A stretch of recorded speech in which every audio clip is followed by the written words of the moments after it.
Izcilais latviešu gleznotājs Jānis Rozentāls dzimis Saldus pagasta Bebru mājās. Daudziem saviem radošiem darbiem mākslinieks ir guvis iedvesmu bērnības notikumos un apkārtnes gleznainajās ainavās. Tas bijis viens no iemesliem 4. Saldus mākslas skolas organizēto plenēru rīkot Bebru apkārtnē.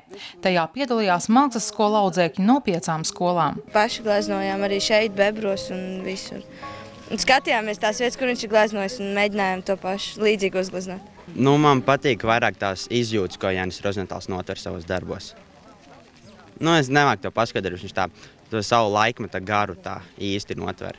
Man ir ārkārtīgi liels prieks, ka Saldū ir viens no vispār Latvijā ļoti retajiem vēstures pieminekļiem, un tās ir Jāņa Rozentāla dzimtās mājas Bebri.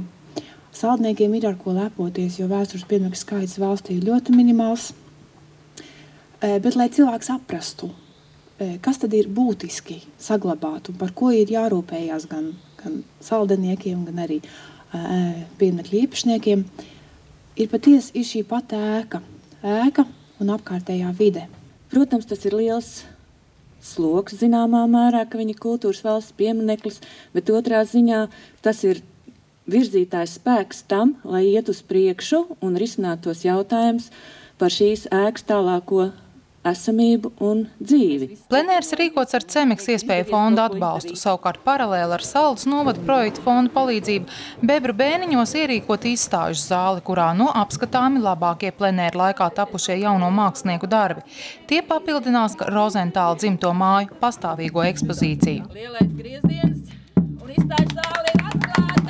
Šos darbus mēs vienkārši neatdodam nevienam, mēs nekur neliekam, bet mēs uzkrājam šeit uz vietas un uztaisam tā, ka viņas var vienkārši pāršķirstīt un apskatīties. Lūk, šie bija pirmie darbi, pēc tam būs vēl, pēc tam vēl, un tā varbūt, ja, piemēram, Rozentāla studija taisīs īpašas eļas glaznas, tās varbūt neatstās šeit, bet, atkal safotografēt un viss tādā, ka var apskatīties un apskatīties. Šobrīd Rozentāla dzimtās mājas atrodas attāla mākslinieka radinieka Arņa Mārtiņa Puliņa īpašumā. Viņš aktīvi iesaistījies izstāžu zāles izveidošanā. Tā kā saimnieks pārsvarā dzīvo ārzemēs, tad mājas uzraugu Vijas tanti, kura arī interesantiem neliec stāstījumu par Rozentālu un izvadā pēku. Vaicāt, kur pašai radusies interesi par mākslinieku, Vijas tanti atjoko, ka nedrīkst neklausīt savulaik rasēšanas skolotāju teiktajam. Viņš jau mums katru reizi uzsvēra, jūs to ziniet, kā Jaunsudrabiņš saka, pieminiet Latviju. Un es jums saku, kur jūs esiet, pieminiet Rozentālu. To viņš katru reizi uzsvēra. Katru reizi uzsvēra, nebija nekas, ilgi nebija. Katrā stundā gandrīz vai kā rasēšana. Uzsvēra šo lietu, kad pasaule vienmēr mēdzam lielīties ar pasaules tiem dižgariem.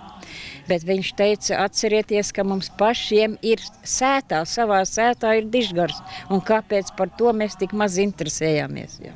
Mākslas skola uzdāvināja savu lielo grāmatu, tā kā Bebros ir tagad arī viesu grāmata, un Vijas tante te ir gids. Viņa arī visām grupām, kas šeit atbrauc, liek ierakstīties, un tad daži ieraksti jau šeit ir. Šodien, 2010. gada 4. jūnijā, Jāņa Rozentāla dzimtās mājas Bebri apciemoja 95-gadīgā Milda Bērskalna ar saviem radiniekiem un draugiem. Paldies! Tas ir viens no ierakstiem, un otrs ieraksts ir 19. jūnijā.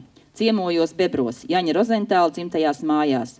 Kāds miers un klusums liekas, ka te staigā mākslinieka gars. Mākslas skolas direktors sacīja, ka savstarpēji sadarbojoties nākamgad vajadzētu piesaistīt līdzekļus un atjaunot arī pastāvīgo ekspozīciju. Ieva Benefelda, Lands Perševicas, Grundas televīzija.